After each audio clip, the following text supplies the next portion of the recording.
Hello to all friends and alumni. I have another opportunity to try to explore a new topic with you. The one this time is something that many people phrase nowadays as our relationship with food. This whole terminology is something that perhaps would be foreign to a previous generation. For much of history, most of Am Yisrael lived in a state of poverty, and there was really no question of a relationship with food other than trying to get enough of it to eat to survive. People ate to live, whereas nowadays sometimes people live to eat. Our relationship with food today is sometimes viewed as one of enmity. We're afraid of food.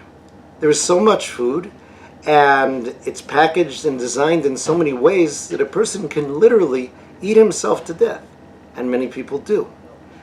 So we end up being in a struggle. We're also dealing sociologically with having been brought up as children or grandchildren of people who came from that poverty, who really gave their all to make sure that their kids would eat a lot every day because that was what they were brought up with as a survival instinct.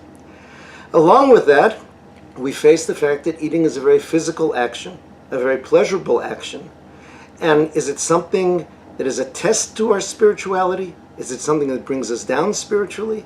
Or is it a spiritual opportunity? We're going to be exploring this issue through the eyes of Rabbi Victor Miller in a vad that he wrote in his Sefer Sharei Ora. And let's try to take it piece by piece.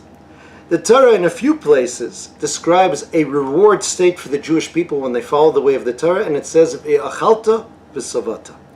You will eat and you will be satisfied. That implies that this is a good thing. This is a goal state. That people should want to be living a life in which they eat and they're satisfied. Now, we have to realize that that involves appreciating the pleasure of food. Food is not something which we eat against our will because we're forced to do so. HaKadosh Baruch Hu created pleasurable food. He created in us the sensory organs that can sense the pleasure of food. And we have a set of brachos which are called birchot hanehnin, the brachos of pleasure. And they can only be made on a food which is pleasurable. If you take a mega super vitamin pill that has all the nutrition you need for the entire week and you swallow it down, if it has no taste, you make no bracha because there's no pleasure. And those are birchot hanehnin. So what aspects are we supposed to have in mind when we make a bracha on food? First of all, that the bracha has to be specific. We have to think about it. We see this in the very pyramid of brachas. Some people get very enthusiastic when they discover the halacha that if you said shahakol on anything, so b'di'evid, after the fact, you were yotze, you fulfilled your obligation, and people think, cool, so I don't have to go through these complicated lists of what bracha you make on anything. Let me just say shahakol. You're not allowed to do that l'chatchila. You have to make the most specific and appropriate bracha. Why? Simple example. Let's imagine your aunt gave you a birthday present. She gave you a new Tesla car in your favorite color with all the add-ons possible. You would not write your aunt a thank you card that says, "Dear Auntie, thank you for the lovely birthday gift, love so-and-so." Because she gave a very special gift that had very specific things there, and you have to relate to the specialness of that when you make the bracha. So too, even within each bracha, in your mind, you're supposed to be thinking of every aspect of the food that you have. First of all, recognizing that food is a gift. Not something that we take for granted that it's there, but every time it's a gift that HaKadosh Baruch Hu gives us as matnas chinam, as a free gift. The other aspect is to try and see what we have. What do I have before me when I'm saying thank you on a food? And again, recognize that the Torah views this as important. Let's think about another thing in the life cycle of a Jew. Recently, it started to be apricot season in Israel. I will go to the shuk and buy an apricot, and I will hold that apricot, and I will say, after the very pri ha'etz, Baruch atah Hashem Elokeinu ma'olam shechiyonu v'kimonu v'giyonu lazman hazeh. Thank you, Hashem, for keeping me alive and bringing me to this time when I'm doing what? Eating an apricot at the new season. It's a recognition that we're supposed to have. So let's play a little game in what if in order to appreciate what we have a bit more. HaKadosh Baruch Hu could have set up the world in many ways. He could have set us up that we didn't need to refresh our energy and nutrients by eating food. We could have simply kept going.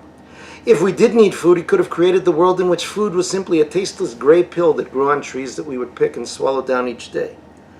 Instead, he created a world in which food comes in an entire variety of tastes and colors and textures, and we need different types of foods and different aspects of food to be healthy, and all of that was created to form a relationship with him, so that we'll recognize what he's giving to us, we'll appreciate it, we'll talk about it, and that's the world of brachas.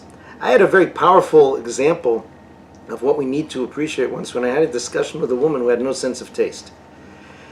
She told me that when she was a little girl, she was a terrible eater, and her mother took her to a doctor who did some tests and said, watch this. He gave her an adult aspirin to chew, and she chewed it up like a candy. He said, your daughter has no sense of taste. So my first reaction was to say, okay, but you get hungry, don't you? She said, not like you people do. She called tasting people you people. She said, first of all, do you realize how boring you people are? How much time you spend talking about food?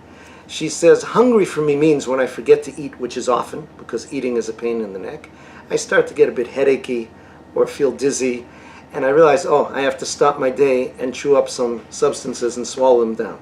It's as exciting for me to eat as it is for you to put gas in your car.